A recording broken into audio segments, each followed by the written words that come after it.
Here we go again. The world is at a pivotal moment. A pivotal moment, it is fair to say, in world history. We do not know what is going to happen when it comes to the United States and Iran, and Donald Trump himself is playing his cards very close to his chest.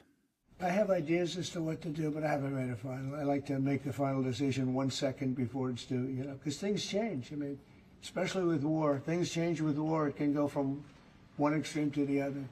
As he weighs up his decision, we examine in this episode the various influences that there are on Donald Trump, the things that will eventually make him make up his mind one way or the other. Welcome to Americast. Americast from BBC News. It's Justin in the worldwide headquarters of Americast in London, England. It's Sarah here in the BBC's Washington Bureau, which Anthony, I've decided, is by far the senior partner in this relationship, Justin. I think so. It's center of the world, and I am here. It's Anthony with Sarah on a Thursday morning. Yeah, we're reminded, in fairness, just how much it is the centre of the world, aren't we? When we're discussing weighty world events and war and peace and all the rest of it, the United States and Washington, D.C. still matters. I'm going to give you that. But I'm also going to say a war has started, hasn't it? And it's a war within the MAGA movement. It's a war within Donald Trump's own backers. And it's a war, interestingly, that he acknowledges has started. Let's listen to him. Very simply, Iran cannot have a nuclear weapon. That's it. It's not a question of anything else. And if you did, you wouldn't have much of a country, because they would use it on us and they'd use it on other people, and they'd be a terror all over the world. So I may have some people that are a little bit unhappy now, but I have some people that are very happy, and I have people outside of the base that can't believe that this is happening. They're so happy. And there was a poll that just came out today that my approval rating's the highest it's ever been.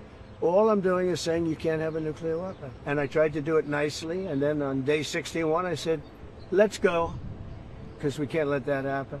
And I've been saying it for 20 years.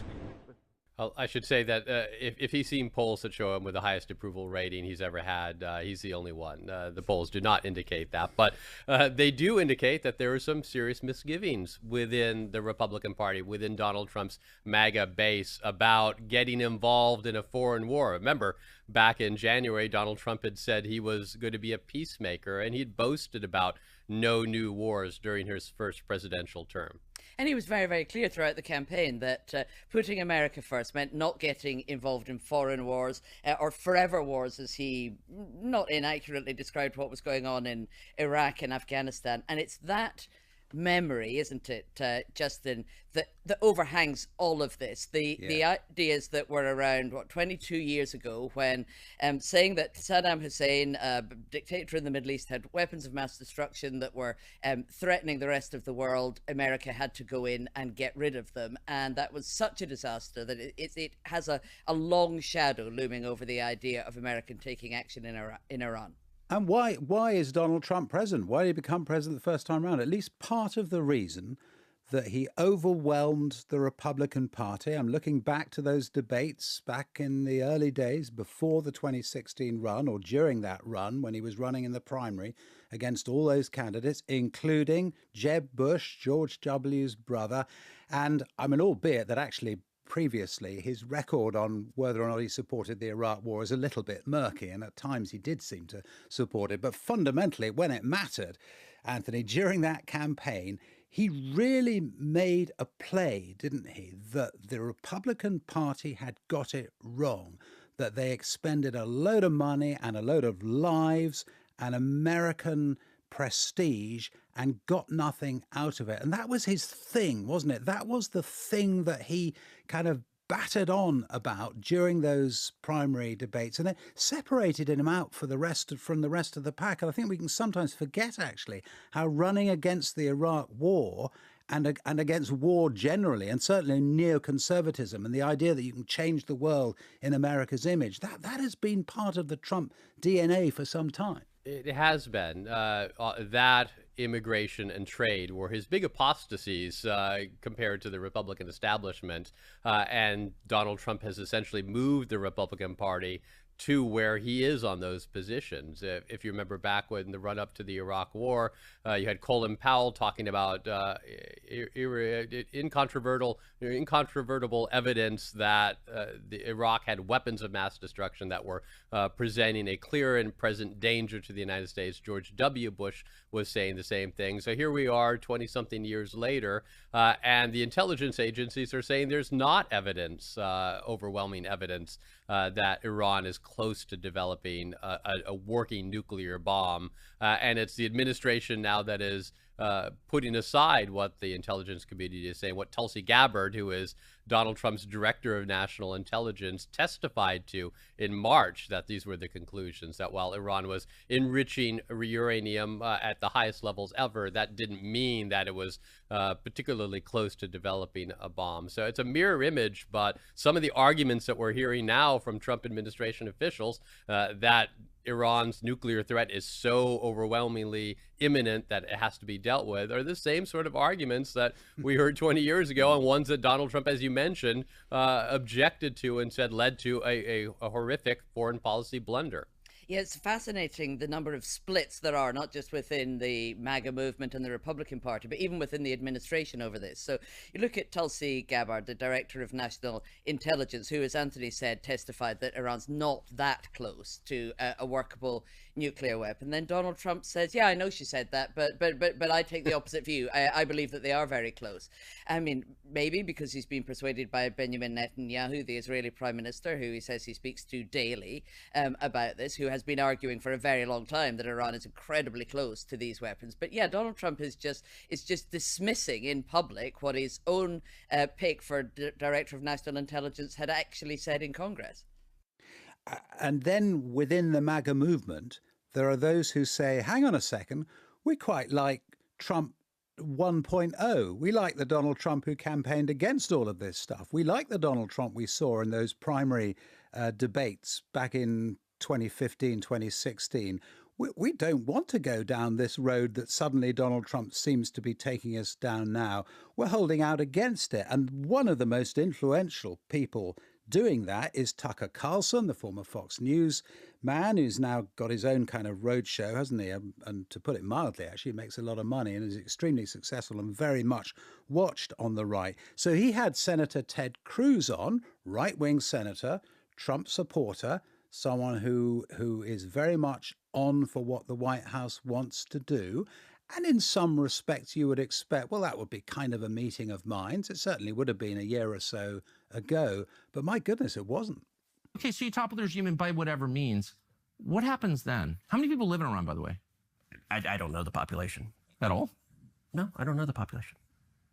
You don't know the population of the country you seek to topple? How many people live in Iran? 92 million. Okay. Yeah, How could you not know that?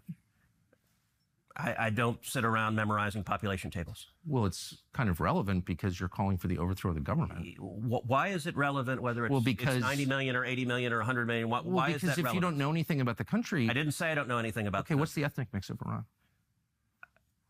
They are Persians and What predominantly Shia. Okay, this is cute. It's not even... You don't know anything about Iran. So okay, actually, I am not the Tucker Carlson expert on Iran. You're a senator who's calling for the overthrow of the government. You're the one who don't know anything about the country. No, you don't know anything about the country. You're the one who claims they're not trying to murder Donald Trump. You're the one who can't figure out if it was a good idea to kill General Soleimani, and you said it was bad. You don't believe they're trying to murder Trump. Yes, I do. Because you're not calling for military strikes against them in retaliation. And if you really believe that... We're carrying out military strikes today. You said Israel was. Right, with our help. That never gets old. I mean, you very rarely see Ted Cruz on his back foot like he was there. He was rattled. We've got a question, an email from Michael in Caversham, and he asked, what is the American public opinion of Donald Trump's action in Iran?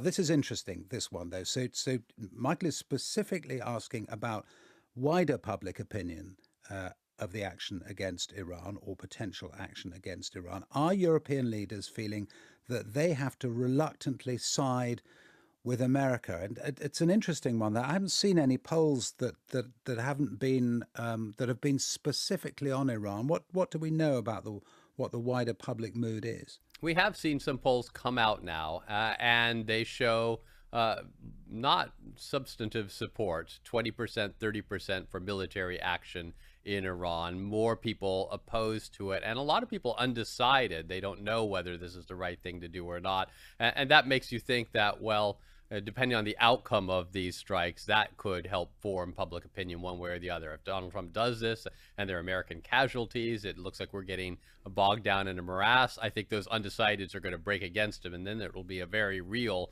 political problem for Donald Trump. If it is a limited strike, we drop some bombs on this one deeply fortified nuclear facility in Iran, and then we wash our hands of it, and Iran doesn't really strike back at us in the short term, then you could probably see him not paying much of a political price. So if you're looking at polls to tell you, what to do here, the jury is very much still out. That scenario, Anthony, the best case one for Donald Trump, where you use B-2 bombers, you drop these huge bunker bombs, the only ones that can penetrate far enough into this nuclear site built into the side of a mountain to destroy it, and that's it. I mean, I think it would be very easy for his MAGA critics, for the American public, to get behind that as an idea. The gamble is Iran taking action against American troops in the area, in the region, isn't it? And then America being forced to respond to that. So it's not within Donald Trump's control to say that this can only be a limited engagement that involves bombs being dropped from the air and no personnel. I was talking to someone who's associated with the administration the other day, who was making the case to me, I'm not sure how true this is, but making the case to me that Trump is much more widely advised than most presidents are. In other words, his pals around the world, his real estate buddies, Saudi potentates, all the rest of it, he chews the cud with them. He calls them up. He gets their advice on stuff to an extent that previous presidents haven't. In other words, the plus point this person was suggesting is that Trump gets to have candid, real conversations with people in foreign countries who can tell him what's actually going on. I don't know the extent to which we think that is necessarily true. I think I think it's true that he talks to a lot of different people, and he answers his cell phone no matter if he knows the number or not. That's how some journalists have been able to get interviews with him, just calling him on his mobile phone. Now, whether he's getting candid views or not, I have my doubts about that. That people are probably telling him that he's doing great and telling him what he wants to hear. But he is, I'm sure, hearing from his friends in the Gulf states, Mohammed bin Salman in Saudi Arabia, and the Emir of Qatar, and the UAE. Like, these are people whose advice he values, and it'll be interesting to see if they sign off on a U.S. strike, or if they're worried about, as you mentioned, the knock-on effects from this. I think it's safe to say Tulsi Gabbard is not someone he's listening to right now. He pretty much just came right out and told it to us on Air Force One the other day. Even Pete Hegseth, according to reports, the Secretary of Defense, hasn't been in the inner circle. I mean, the inner circle, people like Dan Kane, General Donald Trump's new pick for the head of the Joint Chiefs of Staff.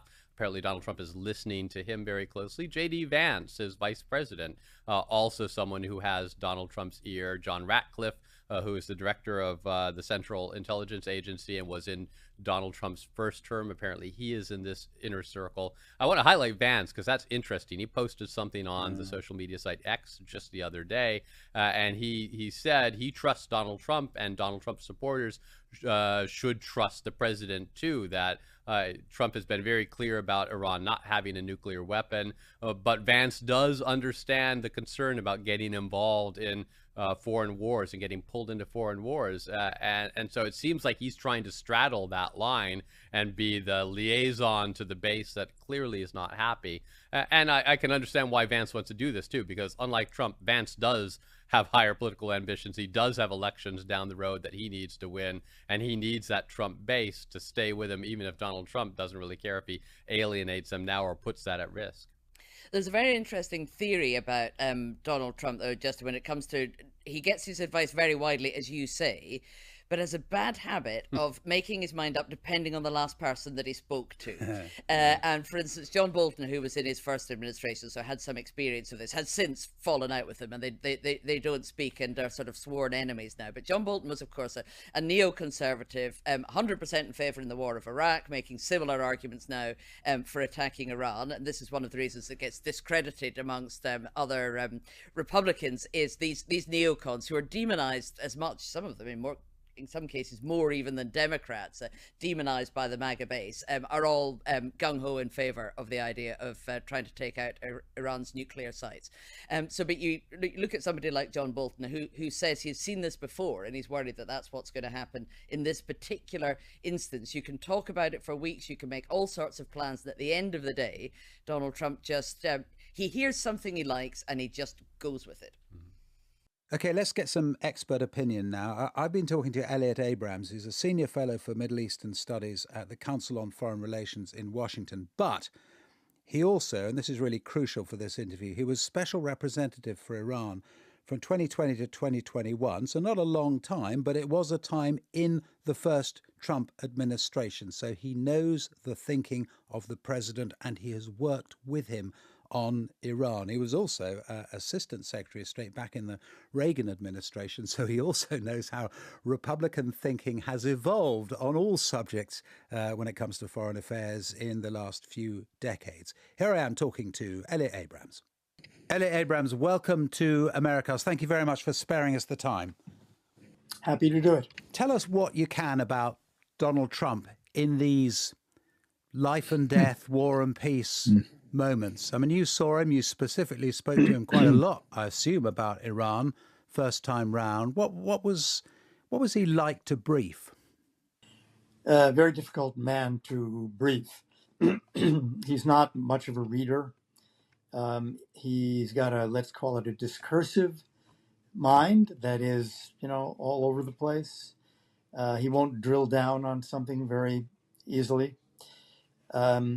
But he knows what he thinks. I'm struck by the fact that 10 years ago this month is when he declared for president, opened his campaign, and said in that statement, remarkably enough, here are all the reasons I'm running, and one of them is Iran cannot have a nuclear weapon. So there are certain ideas that he stays with. And you see that meeting after meeting, and you see it over the years. But at least part of his intelligence community, the part represented by Tulsi Gabbard, but also more widely as well, it's fair to say, are telling him at the moment, aren't they, or at least were very recently, they haven't got a nuclear weapon. They're not that close to getting one either. The process of how he gets the information and what he seeks, what he chooses to believe is interesting, isn't it? It is. I think there are people in the administration. She's a very good example. Secretary of Defense, Pete Hegseth, Secretary of Homeland Security, Kristi Noem, who are what we would call, I think, talking heads. And he chose them for that purpose, to be on TV a lot. So, when Tulsi Gabbard says, here's what I think of the Iranian nuclear program, he basically, so what? Who cares? He seems to be getting his information from a much tighter group of individuals, a few generals, the director of Central Intelligence. But I think the more sort of standard view of the Iranian nuclear program is no country has ever enriched to 60% without going on to build a nuclear weapon. You don't need that kind of uranium, highly enriched, if all you want is nuclear power. And just before the Israeli strike came the IAEA report and the Board of Governors vote talking about all of the violations by Iran that lead the IAEA to say, we have no idea what's really going on there at this point, but they won't cooperate. So I think her statement that they're not building a nuclear weapon might be, restated as it isn't clear that they're putting together the warhead yet. But everything else they're doing suggests a nuclear weapons program. And in those terms, I was talking for another BBC program to Sir John Sawers, who used to be, in fact, you may know him, used to be head of I MI6. do know him. Yep. Yeah. Yep. So you're very much a contemporary of yours, someone you will have come across in various guises down the years. And Sir John Sawers was saying very definitely what would be the worst outcome, or one of the worst outcomes, would be an agreement, actually, a kind of where Iran says, oh, yeah, it's okay, we won't do these things anymore. And Trump kind of, for the sake of his MAGA base, who don't like the idea of war, says, okay, we've got a deal, it's wonderful, everything's okay again. Because actually, John Saw's point was they lie about these things and it would leave everyone very vulnerable. Do you think he's right? Yes, I think he's very often right. And I think he's right on this. And I really feared that that's what Trump would do. And in the last few days, as he's been really taking a tougher line, he's not going to let the Iranians woo him into a bad deal. What he's really saying to them at this point is, look, knock off the nuclear program, just end the nuclear weapons program, and we'll be fine. But you can't enrich uranium. You can't have this program you've had over the years. And you know, that program has to end. And so it doesn't, just to drill down on that, we're not looking, you don't think Trump is looking, if there is to be a deal, for the kind of deal that there was, the famous deal that Obama did and that eventually Trump pulled out of, and that the European nations were involved with, where Iran agrees to various things but carries on with its nuclear program with a certain degree of monitoring. You think it is, well, to use Trump's own terms, actually, he used the phrase, didn't he, unconditional surrender. And what he's talking about, in your view, is unconditional surrender of the entire nuclear program. Yes, he's not talking about regime change. He's not a regime change guy. He's talking about the nuclear program. They can have civil nuclear power, but without enriching uranium, because at this point we don't trust them. Importing enriched uranium for a nuclear power system is not a terrible thing. I mean, we do it. The United States does it. Lots of countries do it, and they're going to have to do it. You referred to Donald Trump as not a regime change guy, as I think the phrase that Yep. you used. And people can see that is true. Everything about Donald Trump points in that direction, doesn't he? He doesn't want to. I mean, he says it expressly, and you sort of feel that he genuinely believes it. He made that speech, didn't he, in Saudi Arabia recently, quite a weighty speech about how every previous administration that had tried to kind of remake the world and the image of America was getting it wrong, both on the left and the right. But here's the question, which is posed by some serious thinkers about Iran. If you do what we've just been talking about and you destroy their nuclear infrastructure, what if by accident you also destroy the regime? If the regime falls, it's unclear what follows. It could be an IRGC regime, that is a less of a theocracy, more of a straight dictatorship. That's a military dictatorship, essentially, you're talking about. Exactly. That's plausible. A fall of the regime replaced by a provisional government, and then a year from now, elections, also possible. I think we don't know. There's a kind of Götterdämmerung view on the part of the Ayatollah, and he attacks American bases or American ships. Then Trump will really come down on the regime in a much tougher way. I assume that the message, if he does Fordo, the message after that is, look, I told you can't have a nuclear weapons program. You can't. Now let's negotiate. Let's stop the warring, and let's make a deal. Otherwise, your regime is in trouble. It would be interesting to be with the Ayatollah at that point, because you asked a very good question about who's advising Trump. Who's advising the Ayatollah? At that point, are there people telling him, okay, look, it's tough, it's rotten, but we've got to make a deal with Trump? Or are there people telling him, fight on, fight to the end? I hope not. We've sort of convinced ourselves. You listen to Tucker Carlson saying, I think he was saying, wasn't he, 10,000 Americans would die if there was an attack on Iran by the United States. You'd all these kind of gloomy, dire warnings. But actually, the way you're portraying it, if Donald Trump is looking for a relatively easy win. He must be tempted, at least, to think that this could be one. I think that's right. And it may be wrong. And I may be wrong. And if the Iranians, look, the Iranians are running out of ballistic missiles. They're not running out of short-range rockets and missiles to shoot across the Persian Gulf at American bases in Kuwait, the Emirates, Bahrain, Qatar. They could do a lot of damage. They could kill a lot of people. They could probably sink an American ship in the Gulf.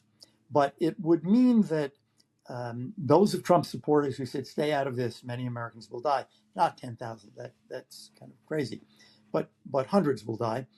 They'll feel somewhat vindicated, I think. We told you to stay out of this.